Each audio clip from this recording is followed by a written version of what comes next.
जय नाम यीशु नाम गाऊं मैं सुबह शाम।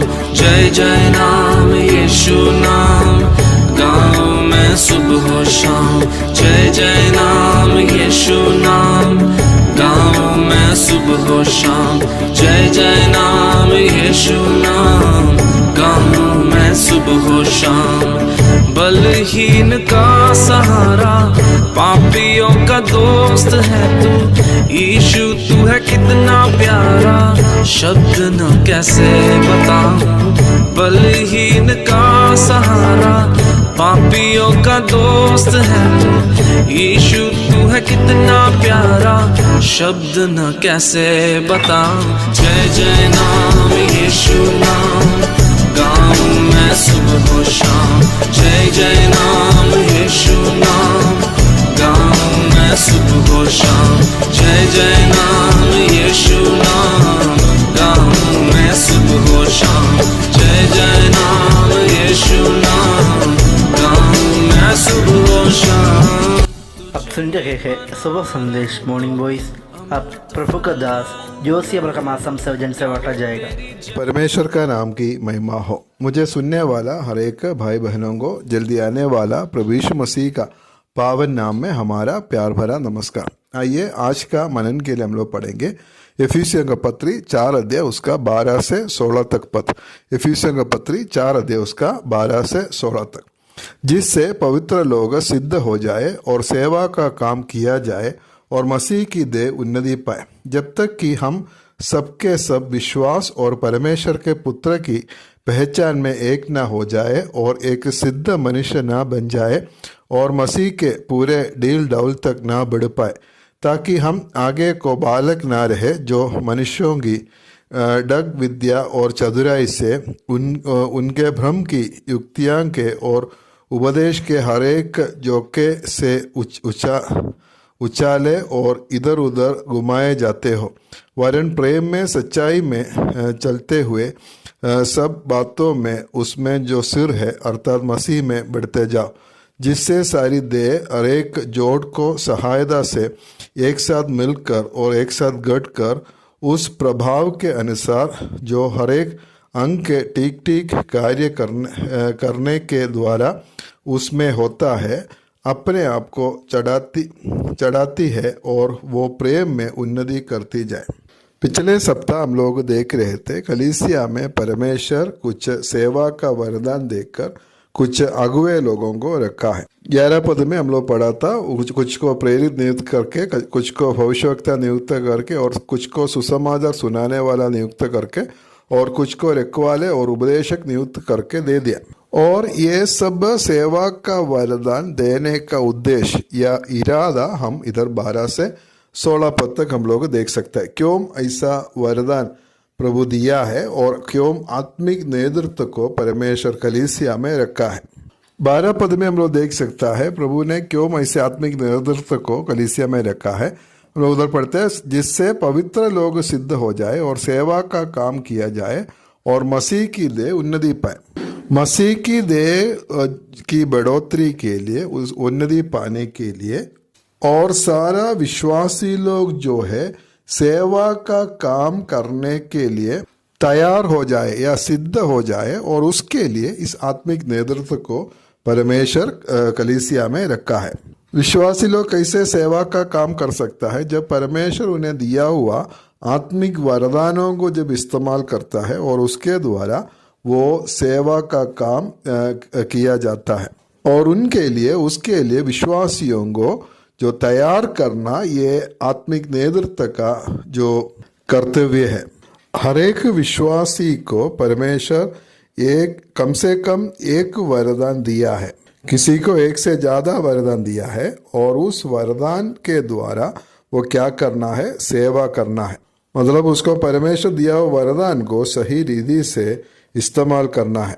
4 अध्याय का 7 पद में हम लोग पढ़े थे कि हम में से हर एक को मसीह के दान के परिमाण के अनुसार अनुग्रह मिला है। हम में से हर एक को मिला है, ऐसा कोई विश्वासी नहीं है जिनको कोई भी वरदान नहीं मिला है। सबको कुछ ना कुछ वरदान जो दिया हुआ है, और उस आत्मिक वरदान का इस्तेमाल करना वो बहुत जरूरी है। वही बात हम लोग पत्रस का पहला पत्री 4 अध्याय 10 पद में भी हम लोग देख सकते हैं। उधर हम लोग ऐसे पढ़ता है, जिसको जो वरदान मिला है वो उसे परमेश्वर के नाना प्रकार के अनुग्रह के भले भंडारियों के समान एक दूसरे की सेवा में लगाए।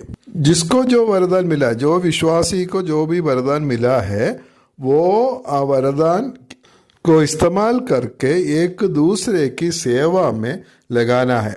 इसलिए जो पवित्र लोग या विश्वासी लोग उनको दिया हुआ वरदान को इस्तेमाल करके उस वरदान के द्वारा दूसरों की सेवा करने तक वो करने के लिए ये आत्मिक नेतृत्व क्या करना है, उसको तैयार करना है।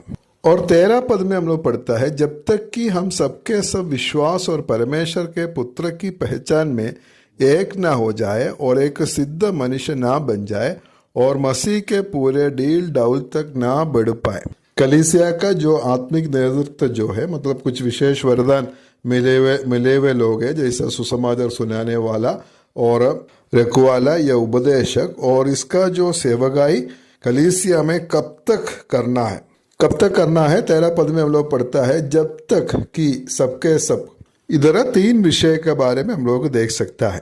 जब तक ये तीनों पूरा नहीं होता है तब तक ये आत्मिक नेतृत्व के लोग उनका जो सेवकाई कलीसिया में करना है।